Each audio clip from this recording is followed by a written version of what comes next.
चैतन्ये मुकुरिर्भावातिरतितं समभान्ति लोभ्ये वेदनिरतं तान्तरहितां जगत्साक्षिमालङ्गप्रकटनिपुर्वानुरयो महावीरस्वामी नयनपथगामी महावीरस्वामी नयनपथगामी भवतु मे। जय बोली अनंतानंद श्री परमेश्वर भगवान की। जय बोली परमपिता परमेश्वर आदि ब्रह्मादिनाथ भगवान की।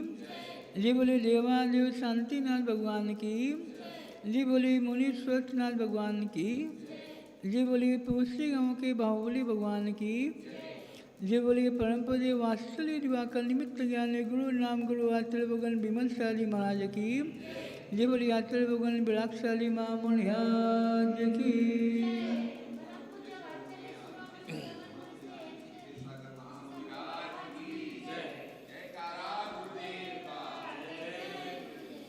भव मनुष्यों, हमने कल देखा था कि भगवान महावीर स्वामी ने गौतम स्वामी को उपदेश दिया था कि हे राजन, आपको खाने के लिए मना नहीं है, पीने के लिए भी मना नहीं है, लेकिन क्या खाएं क्या पिएं?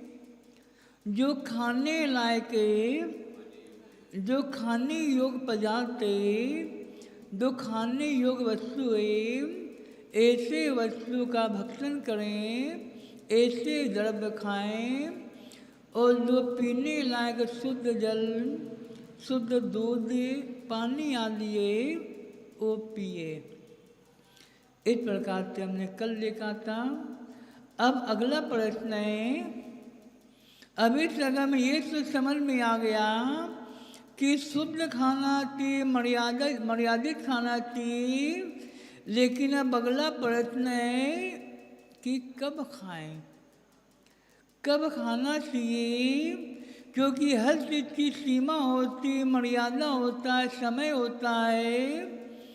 तो भगवान महावीर स्वामी ने कहा कि दिन का बना हुआ, सुबह का बना हुआ सुबह ही खाएं, और शाम का बना हुआ शाम को खाएं। शाम का बना हुआ सुबह नहीं खाएं, और सुबह का बना हुआ शाम को नहीं खाएं। रात का बना हुआ सुबह नहीं खाएं, और सुबह का बना हुआ रात को। तो अब सुबह कब खाएं, ये प्रश्न उठता है। तो भगवान महावीर स्वामी ने कहा कि इस बात का तो ध्यान दे कि आपको सुबह खाना है, लेकिन सुबह भी कब? सूर्य उदय होने के 2 घड़ी पश्चात। सूर्य उदय होने के 2 घड़ी के बाद, और 2 घड़ी के बाद ऐसे ही नहीं, सूर्य उदय होने के पूर्व अपने आवश्यक कर्तव्यों का, नित्य क्रियाओं से निर्वृत्त होकर के स्नान आदि करने के बाद जिनालय में जाएं, जिनेन भगवान का दर्शन करें, जिनेन भगवान का अभिषेक करें। क्योंकि जो व्यक्ति जिनेन भगवान के दर्शन किए बिना भोजन करता है, जिनेन भगवान का दर्शन किए बिना पानी पीता है, भगवान महावीर स्वामी ने कहा कि वो व्यक्ति यदि देव दर्शन के बिना पानी पीता है तो उनको रक्त पीने का दोष लगता है, खून पीने का दोष लगता है। और यदि व्यक्ति देव दर्शन के बिना भोजन करता है तो उनको मांस खाने का दोष। क्योंकि देव दर्शन करना ये किनका धर्म है, किनका कर्तव्य है? देव दर्शन करना हम मुनियों का धर्म नहीं, हम मुनियों का कर्तव्य नहीं। देव दर्शन करना तो श्रावकों का धर्म है, श्रावकों का कर्तव्य है। और जो व्यक्ति देव दर्शन के बिना भोजन करता है उनको मांस खाने का दोष।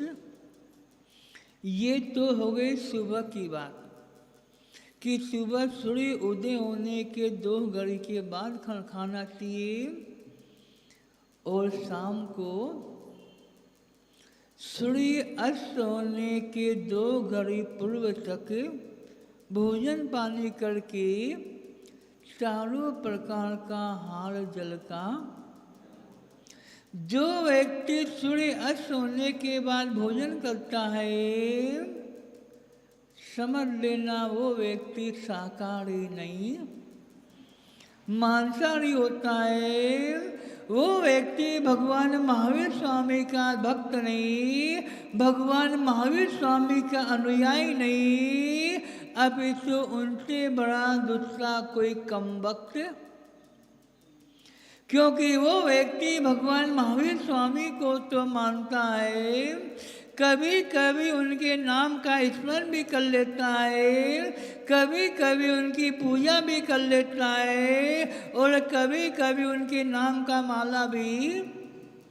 लेकिन मात्र उनकी पूजा करने से, उनके नाम की माला जपने से, उनकी जय जयकार लगाने से कोई जैन नहीं कहला सकता, कोई भगवान महावीर का भक्त नहीं हो सकता।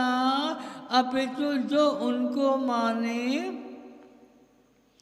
और उनकी माने, उनके उपदेश को माने, उनके संकेत को माने और उनके आदेश को माने, वही व्यक्ति भगवान महावीर स्वामी का भक्त। कितनी बार देखा जाता है मनीषी हमारा रात्रि भोजन का त्याग है, लेकिन रात को हम 10 बजे तक पानी पीते, हम 10 बजे तक दूध पीते, हम 8 बजे तक फल फूल खाते, हम 8 बजे तक मावा आदि, काजू किशमिश बादाम आदि। तो क्या आपको रात्रि भोजन त्याग का फल मिलेगा? क्योंकि भोजन एक प्रकार का नहीं, 2 प्रकार का नहीं, 3 प्रकार का नहीं और 4 प्रकार का भोजन है। खाद्य, स्वाद्य, लेय और पेय। जहाँ चारों प्रकार का हार धड़ का त्याग किया जाता है उसी का नाम रात्रि भोजन त्याग। यदि आप एक प्रकार का कोई भी भोजन लेते, यदि आप 1 गिलास भी पानी पीते, आधा गिलास भी पानी पीते, आधा गिलास भी दूध पीते, तो आपके रात्रि भोजन त्याग में दोष लगता है, आपके व्रतों में दोष लगता है, आपके व्रतों में अतिसार लगता है और आपको पापों का आश्रय और बंद होता है। इसलिए भगवान महावीर स्वामी ने कहा कि जो व्यक्ति रात्रि में पानी पीता है, भोजन करता है, वो व्यक्ति असंख्यात जीवों का घात करता ही नहीं, अपितु असंख्यात जीवों का भक्षण करता है। तो ये बात मात्र जैन संप्रदाय में नहीं, अन्य संप्रदाय में भी कहा गया है। तो ये समझ लें कि दोपहर में भोजन करना चाहिए कि नहीं, मध्याह्न काल में दोपहर में भोजन करना चाहिए, लेकिन समय के काल में, समय का काल कितने बजे का होता है? मध्याह्न काल में सामान्य दृष्टि से 12 से 1:30 बजे तक का समय होता है। उस समय के समय में भी भोजन पानी आदि नहीं करना चाहिए। इतना ही नहीं, मात्र हमारे दिन पुराण में ही नहीं, हिंदू धर्म में भी, वैदिक पुराण में भी, मार्कंडेय पुराण नाम का एक ग्रंथ है वैदिक संप्रदाय में, हिंदू संप्रदाय में, तो वहाँ मार्कंडेय पुराण में कहा गया है कि जो व्यक्ति रात्रि में भोजन करता उनको खून पीने का दोष लगता है। जो व्यक्ति रात्रि में अन्न खाता उनको मांस खाने का दोष। ऐसा हमारा 2 साल पूर्व कन्हैया के दिन गुरु मंदिर के प्रमुख व्यक्ति से चर्चा हुआ। वहाँ के जो महाराज थे उनसे चर्चा हुआ। उन्होंने कहा कि मुनीषी, हमारे वैदिक पुराण में भी, हमारे यहाँ मार्कंडेय पुराण में भी, हमारे यहाँ अन्य ग्रंथों में भी रात्रि भोजन का निषेध, रात्रि भोजन करने का निषेध किया हुआ है। ये बात अलग है कि हम लोग ग्रंथ तो पढ़ लेते, लेकिन ग्रंथ में क्या लिखा हुआ है वो अपने आचरण में नहीं उतार पाते। महाभारत में भी कहा गया है कि जो व्यक्ति रात्रि में भोजन करता है वो मर करके कुत्ता बनता है, मर करके बंदर बनता है, मर करके सर्प बनता है, मर करके मांदर बनता है यानी कि बिल्ली बनता है, मर करके उल्लू बनता है, मर करके सूकर और चमगादड़ आदि की पर्याय को। ऐसा कितने पुराण में कहा गया है, अन्य संप्रदाय में भी कहा गया है। इनका सबसे बड़ा उदाहरण उल्लू का है। इस विश्व में, जगत में जितने भी प्राणी है, लगभग हर प्राणी को दिन में दिखता है, हर प्राणी दिन में देखते हैं, हर प्राणी दिन में गमन आदि करते हैं। लेकिन उल्लू को क्या बोलते हैं आप लोग? गोगर एक ऐसा प्राणी है कि दिन में बिल्कुल भी किसी प्रकार का गमन नहीं करता, दिन में किसी प्रकार को उनको दिखता भी नहीं, और दिन में वो खाता भी नहीं, रात में खाता है, रात में गमन करता है, उनको रात में दिखता है। तो ये किनका फल है? जा करके उस उल्लू से पूछो, वो उल्लू कहेगा कि ये रात्रि भोजन करने का फल है।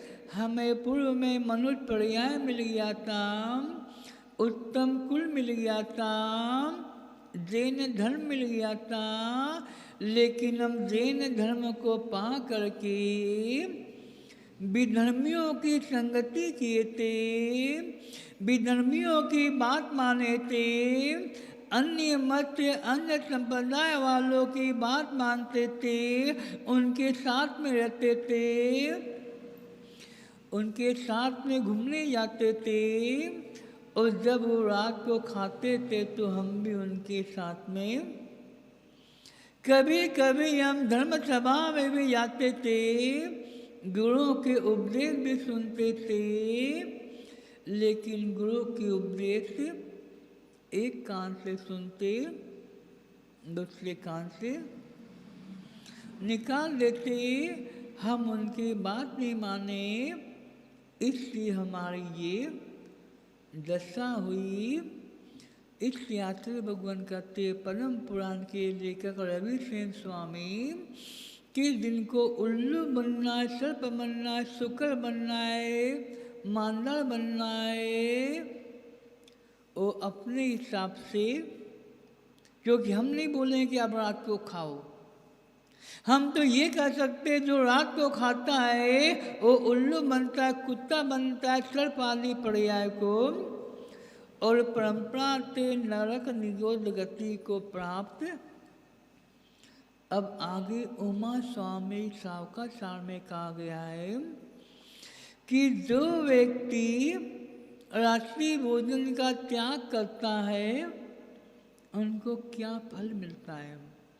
तो वहाँ कहा गया है कि जो व्यक्ति 1 महीने के लिए रात्रि भोजन का त्याग करता है उनको 1 महीने में 15 दिन उपवास का फल।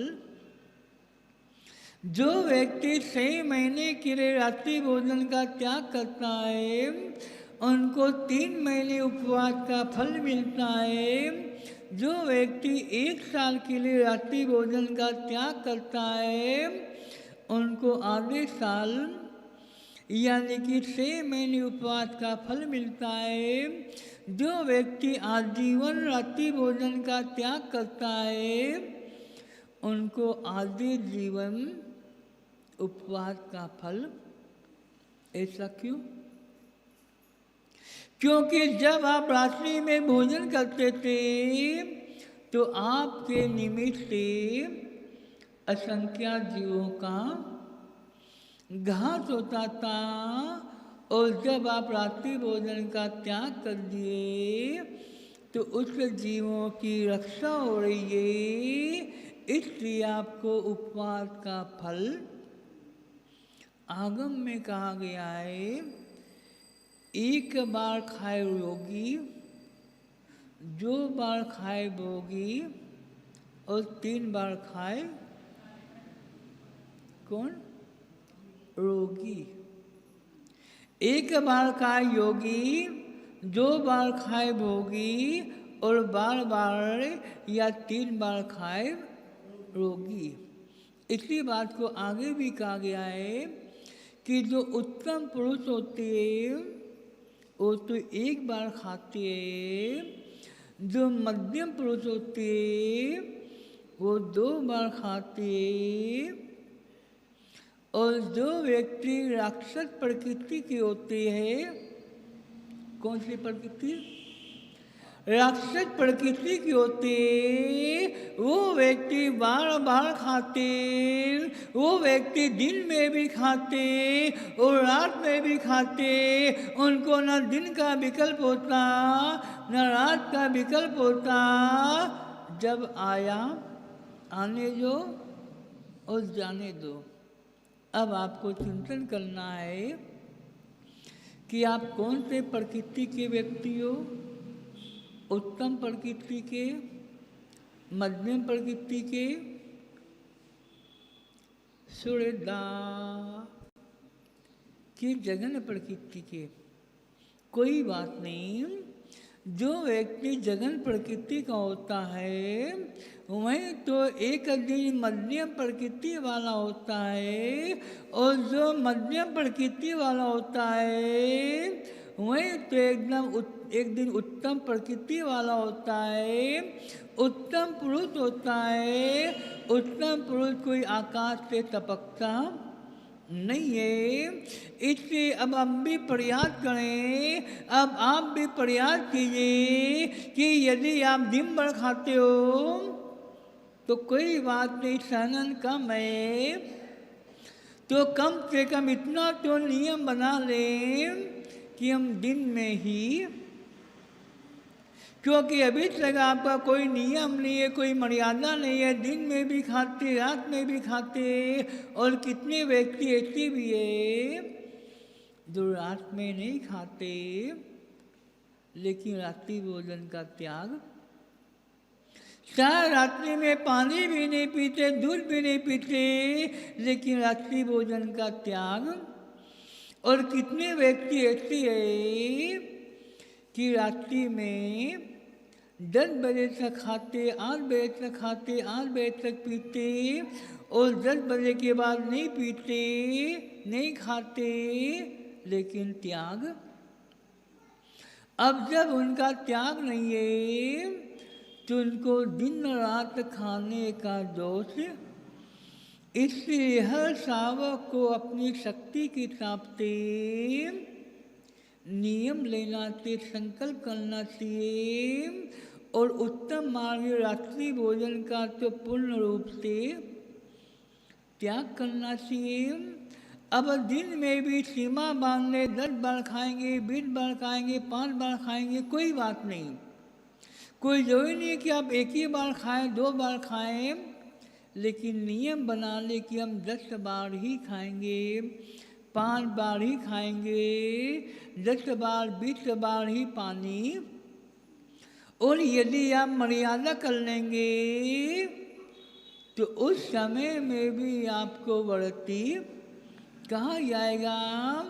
इससे आगम में कहा गया है कि सावक कदम कदम पर भी व्रती हो सकते, कदम कदम पे भी अनुवर्ती हो सकते और महावर्ती के समान भी।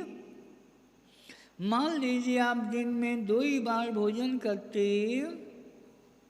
लेकिन आपका कोई नियम, अब आप मान लीजिए 12 बजे भोजन किए, अब आप शाम को 5 साढ़े 5 बजे भोजन करेंगे, तो आपका क्या कर्तव्य बनता है?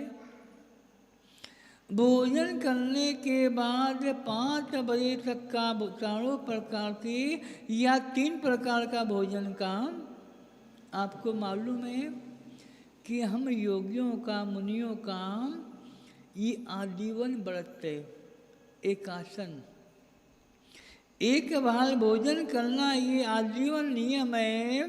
जब हम लोग अनुव्रत को धारण किए थे उसी समय ये व्रत दिया गया था। जब महाव्रत को धारण किए थे उसी समय ये व्रत दिया गया था कि आपको एक ही समय भोजन मिलेगा, उसी समय पानी। अब बीच में न पानी न दूध, लेकिन आजीवन नियम होने के बाद भी जब हम लोग हार के लिए जाते तो हार के के पूर्व भक्ति करते। और भक्ति क्यों करते, अब आगे समझेंगे। हार के पूर्व यहाँ से भक्ति करके जाते, चौके में भी जाने के बाद जब उनकी विधि मिल जाती, 9दा भक्ति पूर्ण हो जाता, तो पुनः सिद्ध भक्ति करते है। और हार होने के पश्चात पुनः सिद्ध भक्ति करते और संकल्प करते कि हमारा कल 9 बजे तक का, 10 बजे तक का या फिर 24 घंटे तक का चारों प्रकार के आहार जल का आजीवन नियम था, वो अलग बात है। लेकिन पलते नियम लोग नियम लेते, पलते दिन संकल्प करते और हम लोगों को ध्यान रहता है कि हमारा नियम है कि हमें एक ही टाइम खाना और शुद्ध जल आदि पीना है। इसी प्रकार से सावक को भी यदि आपका 2 टाइम भोजन करने का नियम है, जब भी नियम लें, और यदि आपका नियम नहीं है तो नियम ले कि हम 5 बजे तक का भोजन का त्याग। यदि आपका पानी का त्याग नहीं है तो कोई बात नहीं, मात्र 3 प्रकार के अन्न का त्याग करने। और इतना नहीं हो सकता तो बिल्कुल सामान्य नियम है कि हम जब तक भोजन नहीं करेंगे, जब तक हमारे भोजन का त्याग, जब तक हम पानी नहीं पिएंगे, जब तक हमारा पानी का, यदि मान लीजिए आप आधा घंटा भी पानी नहीं पिए और यदि उस समय आयु का बंद हो जाएगा, गति का बंद हो जाएगा, यदि पूर्व में गति का बंद नहीं हुआ है, आयु का बंद नहीं हुआ है, तो नियम से देव गति का बंद। क्योंकि उस समय आप संयमी हुए, उस समय आप व्रती हुए और संयम अवस्था में, व्रत अवस्था में दुर्गति का बंद नहीं होता है। इसी प्रकार से आप हमेशा खाने के बाद, पीने के बाद, पानी पीने के बाद, जब तक हम पानी नहीं पिएंगे, जब तक हम दूध नहीं पिएंगे, हमारे पानी का, दूध का आगम में कहा गया है कि रात्रि में सोने के पूर्व भी आपके शरीर में जितना वस्त्र है, पलंग आदि में जितना वस्त्र है, आपके शरीर में जितना आभूषण आदि है, सोने के पूर्व उनके अलावा चारों प्रकार का हाल जलन और वस्त्र परिग्रह आदि का त्याग करके, कब तक? बिल्कुल नहीं, जब तक आँख नहीं खुलता। जब तक आँख नहीं खुलता, जब तक नींद नहीं खुलता, जब तक आपके शरीर में जितना वस्त्र है, आभूषण है, इनके अलावा सभी का त्याग करके सोना चाहिए, चारों प्रकार का। क्योंकि सोने के बाद कोई खाता है? बोलो ना। सोने के बाद कोई पीता है? जब तक आँख नहीं खुलता, कितना ही अज्ञानी व्यक्ति है, वो सोने के बाद खाता पीता। जब भी खाएगा पिएगा, उठने के बाद ही खाएगा पिएगा, आँख खुलने के बाद, नींद खुलने के बाद ही खाएगा पिएगा।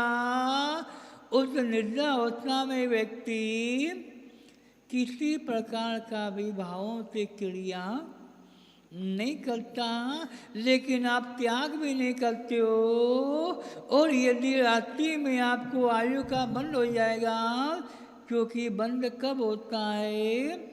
आपको संकेत करके नहीं आता, आपको संकेत करके बता करके बंद नहीं होता।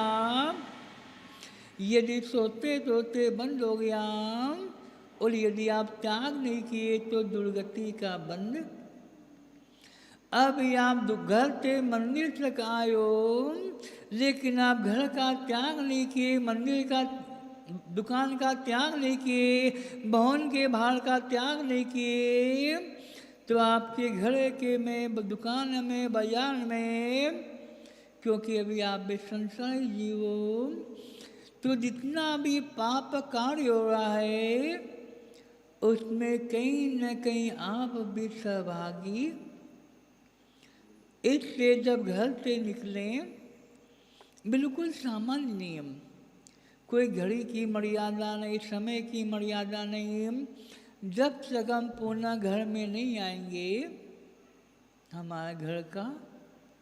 क्योंकि क्या पता आप संसारी प्राणी हो, जैसे आप घर से बाहर निकले, 20 कदम आगे पहुँचे, घर से फोन आ गया, समाचार हो गया आ गया कि आप क्या अनहोनी घटना, चोरी हो गया, आग लग गया, कोई गिर गया, किसी की मृत्यु हो गई, स्वास्थ्य खराब हो गया, क्या भरोसा। इसलिए घर से निकलने के पूर्व मात इतना ही नियम लेकर के निकले कि जब से हम घर पुनः वापिस नहीं आएंगे, हमारा घर का और सांसारिक कार्यों का त्याग है। अब मान लीजिए आप घर से यहाँ तक आ रहे, उस बीच में आपका भी कुछ हो गया, एक्सीडेंट हो गया, आयु का बंद हो गया, तो नियम से देवगति का बंद। तो कुल मिला के जो समझदार होता है, उस समझदारी के साथ में कार्य करता है। ऐसा कोई भी कार्य नहीं करता कि जिससे उनको दुर्गति का बंद हो। वो फूक फूक करके कदम रखता है।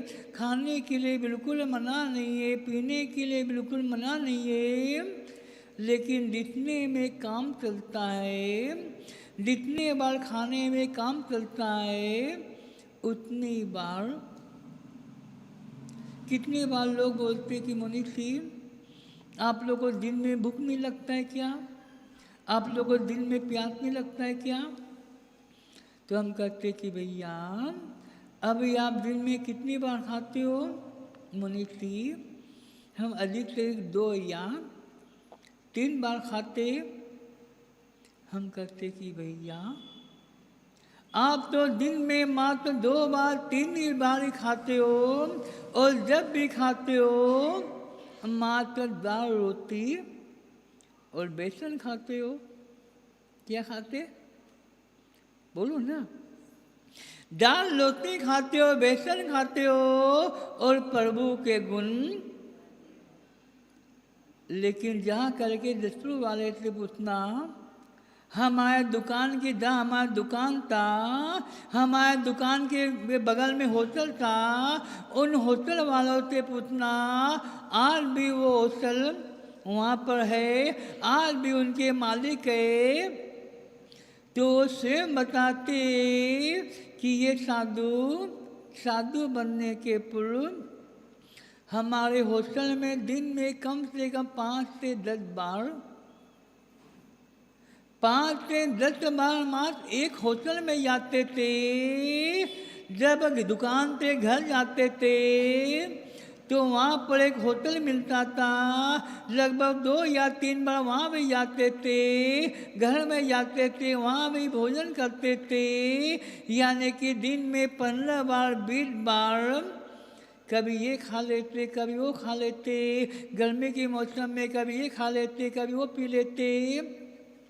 यानी कि दिन में 15 बार 20 बार खाते पीते थे।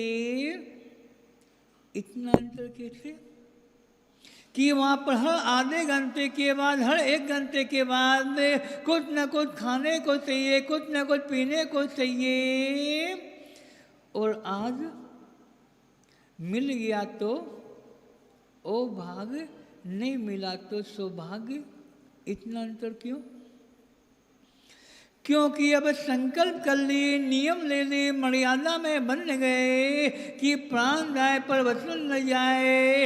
यदि हमारे विधि पूर्वक मिलेगा तो हम दिन में 1 बार शुद्ध भोजन, और वास्तव में नियम में बहुत शक्ति है।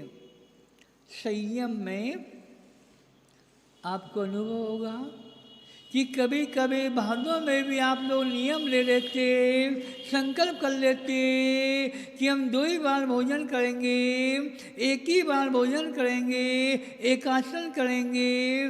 प्रारंभ में तो परेशानी आता है, लेकिन अभ्यास होने के बाद मालूम ही नहीं पड़ता। जब श्वेतांबर लोग को ज्ञात होता है कि दिगंबर साधु 1 ही बार भोजन करते, तो उनको बिल्कुल भी विश्वास। जामनेर में लगभग 3.5 तो सेतवा समाज के घर है, और लगभग 1.5-200 दिगंबर सेतवा समाज का घर है। तो उस चातुर्मास की विशेषता थी कि दोनों समाज का पूरा सहयोग हमें चातुर्मास में मिलता था। दोनों समाज में चौका भी लगा, तन से, मन से और धन से उनका सहयोग भी मिला। जब उनको ज्ञात होता था कि हमारे दिगंबर साधु 1 ही बार हाल लेते, तो पहली बात तो मानने को भी तैयार नहीं होते थे कि महाराज इतना तो मान लेते कि अभी बरसात का मौसम है, अभी आप यहाँ रुके भी हो तो आपका 1 बार में काम चल जाता होगा। लेकिन जब आप लोग गमन करते होगे, जब आप लोग का बिहार होता है, और गर्मी के मौसम में तो दिन में 2-3 बार पानी, 1 बार सामान्य व्यक्ति मानने को तैयार ही नहीं होता है। जब बड़े बड़े वैज्ञानिकों को ज्ञात होता है, जब डॉक्टरों को ज्ञात होता है, तो डॉक्टर मानने को तैयार ही। लेकिन हम लोगों को कहना पड़ता है कि भैया ये संयम की महिमा है, ये व्रत की महिमा है, ये अनुव्रत और महाव्रतों की। क्योंकि आप भोग के मध्य में रहते हो, आप दिन रात भोग को देखते हो। हमने कहा था कि हार को देखने से, भोजन को देखने से, भोजन की चर्चा सुनने से भूख लगता है, खाने की इच्छा होती है, और क्योंकि हम लोग हार के बाद चारों प्रकार के हार जड़ का त्याग कर देते, अब हार के बाद किसी भी प्रकार की हार की चलता आप लोग को अनुभव होगा कि जब आपके घर में हार होता है तो हार के बाद लोग कहने लगते, मुनि से ये नहीं लिए, वो नहीं लिए, ये आपके लिए बनाए थे, ये मौसम के हिसाब से बनाए थे। इसलिए हम हार के बाद कभी 10 सेकेंड भी हमें ऐसा लगता है कि इस पिंजरे से कब बाहर निकल जाए। वो घर भी पिंजरे के समान होता है। लोग बोलते मुनि से आपका स्वास्थ्य सही नहीं है, 2 मिनट रुक जाए, 5 मिनट रुक जाए, घर में बहुत है, लेकिन पीसी लेने के बाद 2 सेकेंड भी हमारे लिए भारी। 99% हमारा हार के बाद कितना ही स्वास्थ्य खराब हो जाए, हम घर में रुकने की बिल्कुल भी इच्छा, बड़े मुश्किल से कभी कभी 1-2 मिनट रुकना पड़ता भी है, तो बिना मन के हम रुकते। हम एक ही बात करते कि भैया यहाँ से निकलने के बाद हमारा स्वास्थ्य सही हो जाएगा, मंदिर में पहुँचने के बाद हमारा स्वास्थ्य सही। क्यों?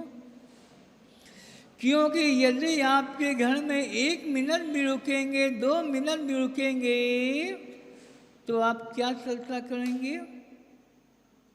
मुनि ये नहीं लिए, वो नहीं लिए, हम आपके लिए बनाए थे, कितनी भक्ति के साथ में बनाए थे, हम 2 दिन से तैयारी करे थे, हम मौसम के हिसाब से बनाए थे।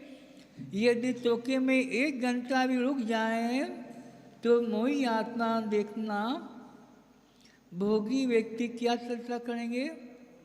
मात्र भोग का, ये लेना थी, वो लेना थी, ये नहीं लिए। इससे जो साधु संत होते हैं वो मांसाहार के लिए श्रावक के घर में जाते, और हार होने के बाद उत्तम मार्ग तो ये है कि जिस प्रकार से मौन लेकर के आपके घर में जाते, मंदिर से मौन लेकर के जाते, इसी प्रकार से उत्तम मार्ग है कि मंदिर में आकर के साधु को मौन, और जब मौन है तो सामने वाले व्यक्ति कितने ही बोले, अब आपके ऊपर विशेष प्रभाव। और यदि मौन नहीं है और यदि सामने वाला बार बार बोलेगा तो आपको भी कुछ न कुछ बोलना पड़ेगा। इसलिए आचार्य भगवान कहते कि हमारे दिगंबर संत नियम से बंधे होते, संकल्प से बंधे होते, वो आजीवन नियम ले लिए कि हम एक ही बार भोजन करेंगे, उसी समय पानी लेंगे। अब उनको दिन में बिल्कुल भी खाने पीने की इच्छा, कितनी बार लोग बोलते मुनि जी आप लोग को दिन में गर्मी भूख लगता होगा, दिन में प्यास लगता होगा, क्योंकि इस बात का आपको अनुभव है क्या? मुनि धर्म का अनुभव मात्र मूलाचार पढ़ने से नहीं, मोही आत्मा मुनि धर्म की अनुभूति समय सार नियम सार पढ़ने से नहीं, मुनि धर्म की अनुभूति तो बोलो ना, मात्र शास्त्र पढ़ने से, पन्ना पलटने से मुनि धर्म की अनुभूति नहीं होती। मुनि धर्म की अनुभूति तो मुनि बनने से होता है, दीक्षा लेने से होता है, और मुनि बनकर के साधना करने से। आप मात्र शास्त्र ज्ञान से चर्चा तो कर सकते हो, लेकिन अनुभूति कब होगा? जब निर्गत अवस्था को प्राप्त करेंगे। इसी प्रकार से जब आप मुनि बनोगे, जब आपको अनुभव होगा, तो हम कहते कि भैया जब प्रारंभ में दीक्षा लिए थे तो कभी कभी हम लोगों को भी भूख और प्यास अभ्यास था, संस्कार था। और ये संस्कार एक भाव का नहीं, भाव का अनेक भाव का होता है। लेकिन क्योंकि हम लोग बाल अवस्था से निकल गए थे, हम लोग गृहस्थ में फंसे नहीं, क्योंकि जो गृहस्थ से निकला है उनको तो संस्कार बदलने में बहुत समय लगता है। लेकिन जो बाल अवस्था से ही घर का त्याग कर दिए, उनको समझने में अधिक समय। तो प्रारंभ में तो हम लोग को भी भूख प्यास लगता था, लेकिन अब इतना अभ्यास हो गया कि उस ओर बिल्कुल भी उपयोग। क्योंकि हमें दीक्षा लिए हुए कितना दिन हो गया, बोलो ना अमन भैया।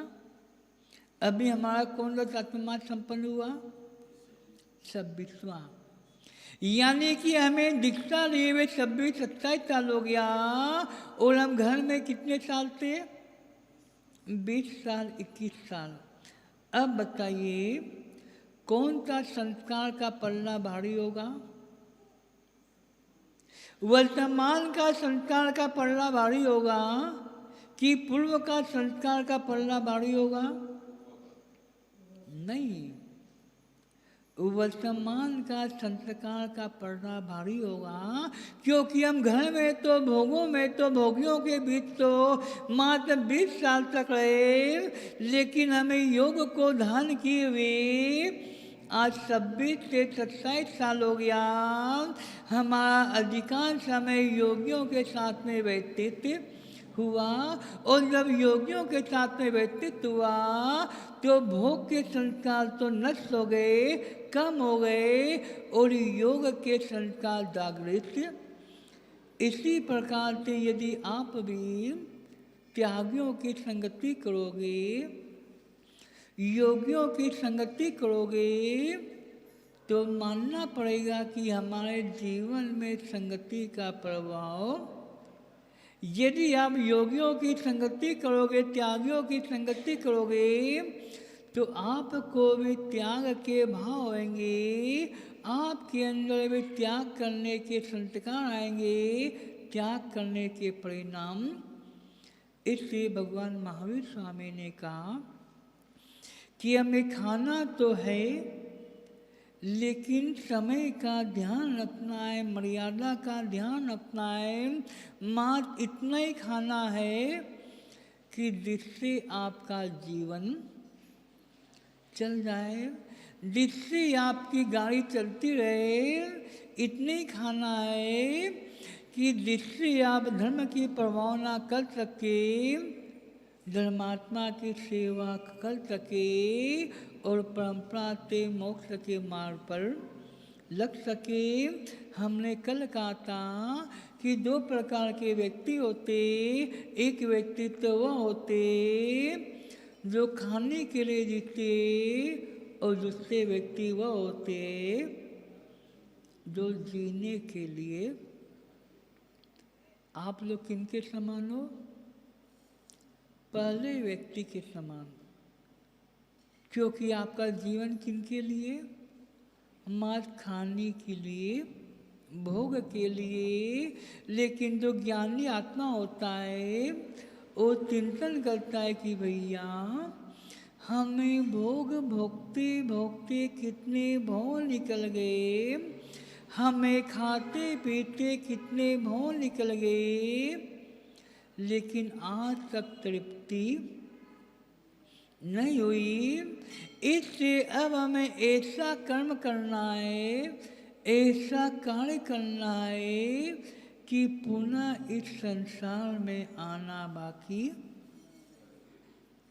आगम में कितना अच्छा उल्लेख आया है कि जो व्यक्ति प्रातः काल 2 घड़ी को टाल करके और सूर्य अस्त होने के 2 घड़ी पूर्व भोजन कर लेता है, क्योंकि वो दिनवानी की आज्ञा का पालन जिन्हें भगवान की आज्ञा का पालन करता है, गुरुओं की आज्ञा का पालन करता है, इससे वहाँ पर कहा गया है, पद्मनंदी पंचविंशिका ग्रंथ में कहा गया है कि जो व्यक्ति गुरु की आज्ञा का पालन करता है, जिनवाणी की जिन्हें भगवान की वाणी का पालन करता है, वो व्यक्ति परंपरा के केवल को प्राप्त। अब देखिए मात्र आज्ञा पालन करने की कितनी महिमा है, क्योंकि आज्ञा का पालन कौन कर सकता?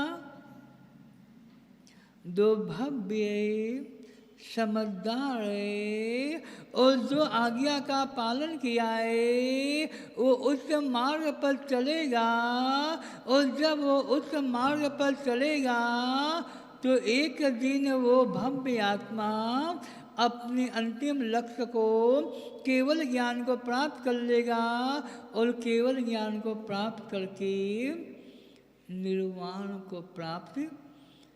इसलिए यदि आप केवल ज्ञान प्राप्त करना चाहते हो, निर्वाण को प्राप्त करना चाहते हो, इनका मतलब ये नहीं हुआ कि इसी समय मुनि दीक्षा ले लें, लेकिन कम से कम श्रद्धा तो बना लें, कम से कम मन तो बना लें कि हम अनंत भव से भोगों को भोगे, आज तक एक बार भी योग को धारण नहीं कर पाए, इसलिए अब हम भोगों से आसक्ति कम करेंगे और योग की ओर कदम बढ़ाएंगे, योगियों की संगति करेंगे, योगियों की बात मानेंगे, और योगियों की बात मान करके एक दिन योगियों के पीछे चलने लायक बन जाएंगे, उनकी राह पर चलने लायक बन जाएंगे,